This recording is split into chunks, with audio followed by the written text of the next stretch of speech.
Bacaan dari Kisah Para Rasul. Selama beberapa waktu setelah Saulus bertobat, jemaat di seluruh Yudea, Galilea, dan Samaria berada dalam keadaan damai.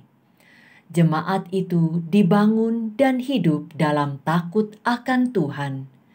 Jumlahnya makin bertambah besar oleh pertolongan dan penghiburan Roh Kudus.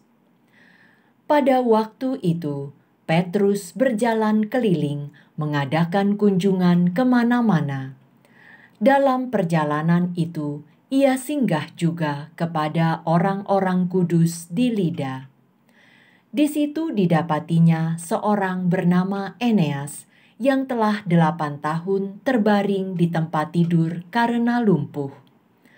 Kata Petrus kepadanya, "Eneas, Yesus Kristus menyembuhkan engkau.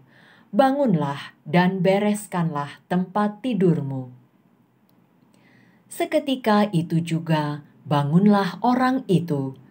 Semua penduduk Lida dan Saron melihat dia, lalu mereka berbalik kepada Tuhan.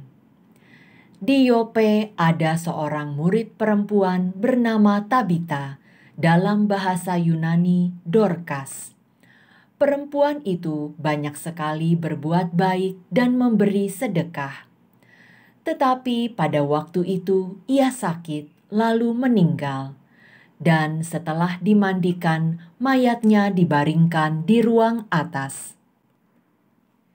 Adapun Lida dekat dengan Yope.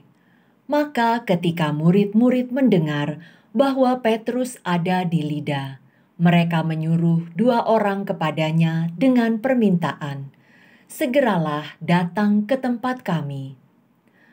Maka berkemaslah Petrus dan berangkat bersama-sama dengan mereka.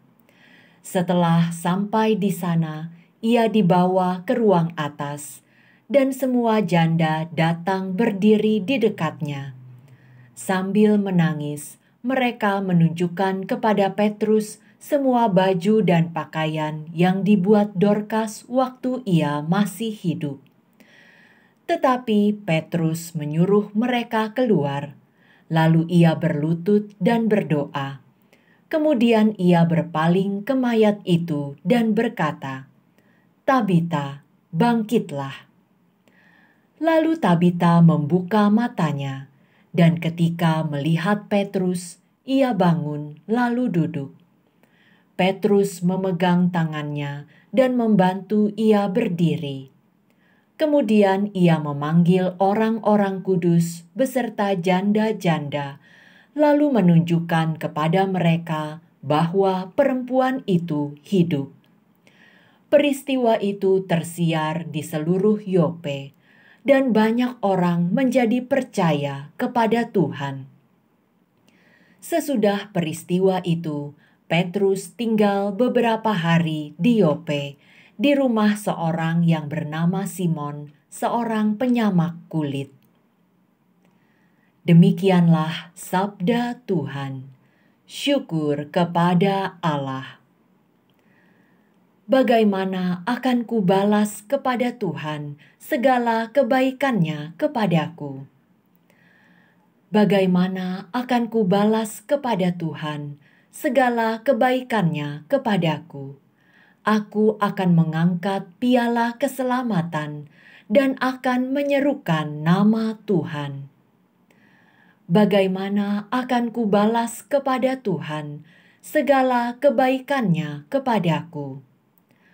Aku akan membayar nazarku kepada Tuhan di depan seluruh umat-Nya. Sungguh berhargalah di mata Tuhan kematian semua orang yang dikasihinya. Bagaimana akan kubalas kepada Tuhan segala kebaikannya kepadaku? Ya Tuhan, aku hamba-Mu, anak dari sahayamu. Engkau telah melepaskan belengguku. Aku akan mempersembahkan kurban syukur kepadamu dan akan menyerukan nama Tuhan. Bagaimana akan ku balas kepada Tuhan segala kebaikan-Nya kepadaku?